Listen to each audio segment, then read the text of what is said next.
Hello, Madame Lagarde, and welcome to the International Monetary Fund. Thank you. Madame Lagarde, what are the biggest challenges facing the global economy? Oh, we're not short of challenges. There are plenty of challenges. Let us not forget that we're just coming out of one of the major financial crises in centuries. The financial crisis that hit the entire world, but more so the advanced economies back in the late 2008, has left scars, marks, and remains. We need to deal with that. We dealt with the crisis as a matter of emergency, and the fund did very well under its previous management. And the proposals that were made at the time were absolutely to the point.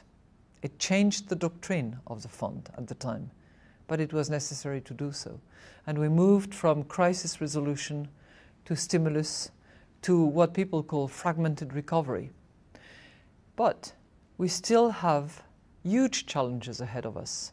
You have sovereign debt issues in most of the advanced countries, most acute in a monetary zone called the Eurozone, which I'm very familiar with.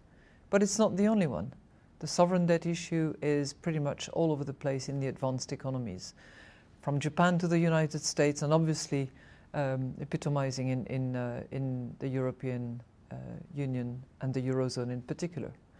And then you have some risk of overheating in emerging economies, with what comes with it, generally, inflation. And pretty much all around the globe, you have unemployment rising, or not resolved and not abating. So we've got lots and lots of issues. What is the role of the IMF in helping its member countries tackle some of these challenges that you've mentioned? The fund plays a critical role, and I see it as threefold. One, a role of surveillance. It's bilateral surveillance, traditional way, Article 4.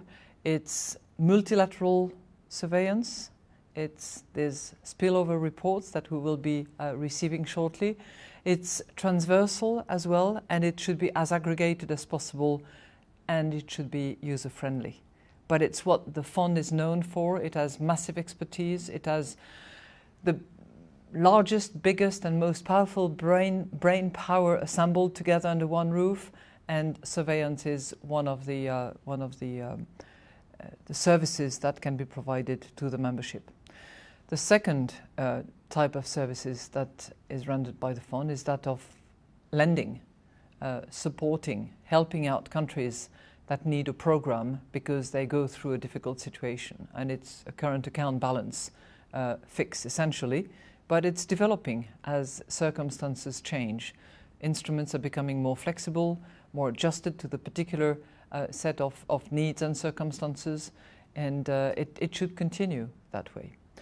And the third component of the services provided by the fund have to do with the recommendations, the advices, the suggestions, the solutions proposed by the fund in response to specific requests. For instance, by the G20.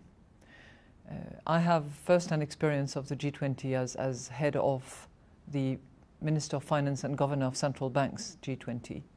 And we have great expectations from the fund. We had, because I stopped a few days ago. And clearly, whether it's the international monetary system, whether it's the issue of derivatives on commodities and the impact of commodity prices on the economic situation of a country, all of that requires the mass of talent that is very unique to the fund. The IMF has changed a lot in the past few years. Which are some of the areas in which it should continue to change and innovate? For any institution to be alive and to be meaningful, it has to change. Change is life. And the fund, like any other institution, has to adjust. Very important reforms had been conducted under Dominique Strauss-Kahn leadership, and they were good reforms. And he did a very good job at that. Whether it's the governance, whether it's the quotas, whether it's the voice, appropriate representation, taking special care of those countries that are underrepresented so that they become rightly represented, making sure that the overrepresented give away to those underrepresented. We need to complete that. We need to deliver. And the quota reform, for instance, has to be brought home. Each and every member has to deliver and make sure that it's approved by their respective national parliament. We have to continue. You know, we have significant changes taking place at the moment. We have emerging markets taking the lead in the economic growth of the world. We have this imperative of making it more sustainable, more balanced. Well, clearly we have to take that into account and make sure that the fund is a good partner in those major adjustments. Thank you so much, Madam Lagarde, for taking the time to speak with us today. Pleasure.